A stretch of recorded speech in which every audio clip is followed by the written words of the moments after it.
بسم الله الرحمن الرحیم. سلام درنو دوستانو، هیلهمند یم چې ټول روغ جوړ اوسئ. نن په فوټوشاپ کې زموږ درس بیا هم په آرټبورډز باندې ده. فوټوشاپ به زه ځان ته اوپن کړم او له دې به وروسته به زه راشم نیو فایل ته. کله هم چې زه نیو فایل ته راځم زه به دغه یو سایز انتخاب کړم او دا سایز بیکګراوند نه بلکې آرټبورډ غواړم او آرټبورډ چې مې ورته آن کړ او دا اوس کریټ کوم. چې کله مې دا کریټ کړ راځم کلیک پې کوم تر څو موږ سره د آرټبورډ انتخاب شي او د انتخاب څخه وروسته زه دغه آرټبورډ کې لږ څه تغییرات راولم، لږ یې لویوم او له دې لورې لږ کوچنی کوم. بیا راځم موف ټول ته او د موف ټول څخه وروسته آرټبورډ ورته انتخابوم او دغلته پلس باندې یو کلیک کوم چې بل آرټبورډ هم ما سره اضافه شي. چې کله دا هم ما سره اضافه شو د دې سایز لږ لویوم. فرض که موږ سره ډېر زیات آرټبورډز دي او زه غواړم چې په دغه آرټبورډز باندې رولر اپلای کړم. کله هم چې زه رولر اپلای کول غواړم نو لومړی باید ورته آرټبورډ زه سلیکټ کړم په کوم یو آرټبورډ کې غواړم چې رولر اضافه کړي. فرض که دوم ورته انتخابوم او اوس راځم رولر ما سره تیار شته، دا څنګه کوم راوړم دلته ډرا کوم. که تاسې فکر وګورئ دا رولر چې کوم ما راوستلو دا یوازې په همدغه نمبر 2 آرټبورډ باندې راغی او په اول باندې رانغی ځکه چې ما ورته انتخاب کړی دومو.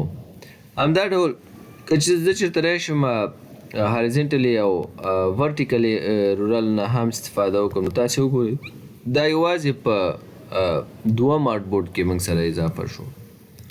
همدا ډول که زه بل راواخلم نو دا ټول موږ سره په دوم آرټبورډ کې انتخابیږي او اضافه کیږي. دا ولې دا ځکه چې موږ انتخاب یعنی سلیکشن موږ د دوم اخیستی. که زه چېرته ما سره شپږ اووه آرټبورډ څه اوسیږي نو زه ټول ورسره څنګه کوم ټول سلیکټ کړم. چې کله زه ټول سلیکټ کړم او له هغې وروسته بیا موږ کولی شو چې په ټولو باندې رولر اپلای کړو. ګورې وا سره اوس په دې باندې هم اپلای شو، که دلته زه راوړم نو دلته هم اپلای کېږي موږ سره. نو په دغه ترتیب سره موږ تاسې کولی شو چې په مختلفو آرټبورډونو کې رولر اپلای کړو. که په هر یو اپلای کول غواړئ سلیکشن پکې ضرور د سلیکشن راواخلئ، که یو دوه درې یا پنځه وي په ټولو باندې رولر اپلای کولی شو. نو زه بیرته راځم زه غواړم چې دغه کم لاینس ما ایجاد کړ، رولرز ما ایجاد کړ، زه دا ټول څنګه کوم لرې کوم. نو ویو ته به راشم، د ویو څخه وروسته رولر هم زما نه دی په کار او همدا ډول ګیرز ته راځم، دا ګیرز به کلیر کړم زه او له دې وروسته رولر ته راځم، دا به هم زه څنګه کوم چې به ورته آف کړم چې دا هم موږ سره څنګه شي لرې شي. او که چېرته ضرورت اوس تاسې نو بیرته هم کولی شئ چې کنټرول آر ورته پریس کړئ یا چیک ورته آن کړئ نو رولر به تاسې سره دوباره راشي. نو په دغه ترتیب سره موږ تاسې کولی شو چې په مختلف آرټبورډونو کې رولر څخه استفاده وکړو، رولر ور اضافه کړو. د رولر مربوط موږ سره یو بل اپشن هم دلته شته.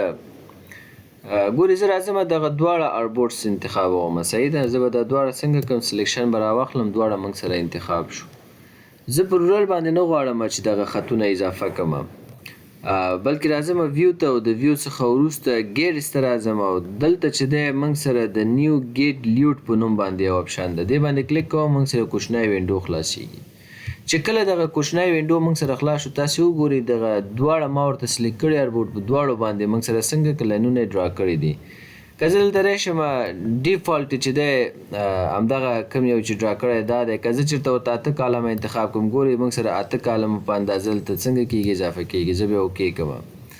بیا به راشم فرض که ویو ته او د ویو څخه وروسته ګیرز ته راځم او نیو ګیټ لیوټ ته راځم او هر څو دانې چې ستاسې په کار او تاسې کولی شئ چې ورته څنګه کوئ کم زیات کوئ.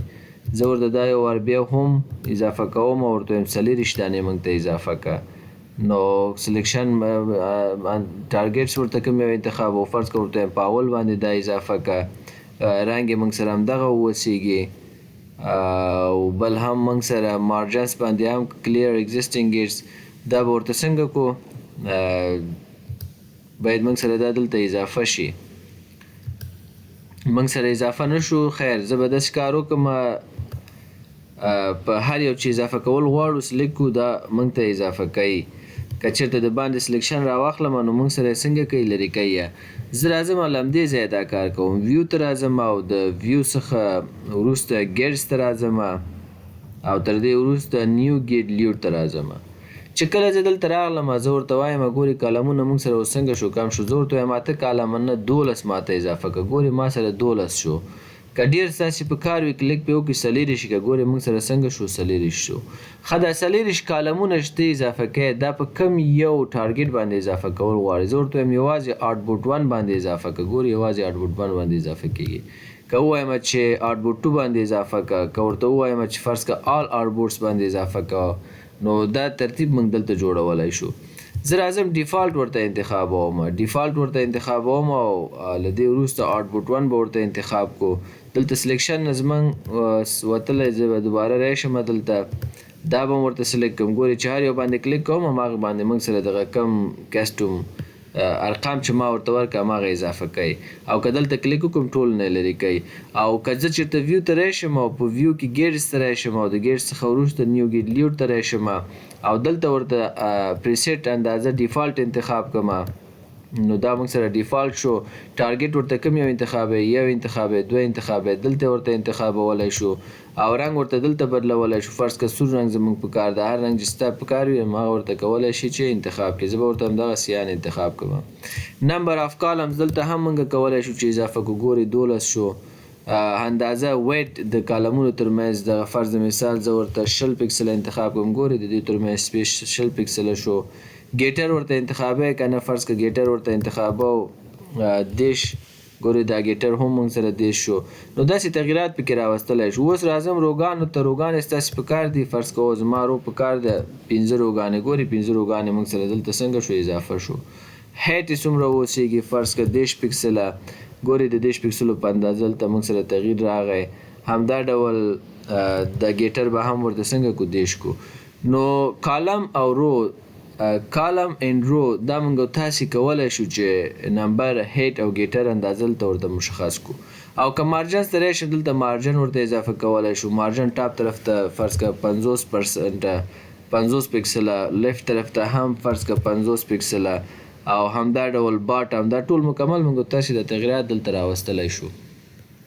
د دې درس هدف دا دی که چېرته تاسې آوټپوټس باندې کار کوئ او همزمان تاسې سره 3 یا 2 آوټپوټس اوسېږي او په هغې کې ضرورت وي چې تاسې داسې یو ډیزاین کوئ چې هغې کې رولر ته ضرورت ده نو دغه رولر چې تاسې ایجادوئ نو دا خو په یو ایجادېږي. څنګه کولی شو چې په 2 او 3 باندې ایجاد کړو او دغه ټول سیټینګ او تغییرات پکې راوستلی شو. له دې وروسته کولی شو چې کلیر ورته ووایو. کلیر ایگزسټینګ ګیټس دا ټول به موږ سره څنګه کړي کلیر به یې کړي. او همدا ډول کله هم چې هلته موږ سیټینګ کوو د سیټینګ څخه وروسته چې هر یو انتخابو سیټینګ هماغه آوټپوټ باندې موږ سره اپلای کېږي. نو کله هم چې تاسې د آوټپوټ په برخه کې رورل اپلای کول غواړئ نو تاسې کولی شئ چې ویو ته راشئ. د ویو څخه وروسته ګیټس ته راشئ او دلته نیو ګیټ لیوډ کې دغه سیټینګ ورته برابر کړئ او همدا ډول په کسټوم شکل باندې هم تاسې رو او کالم اضافه کولی شئ.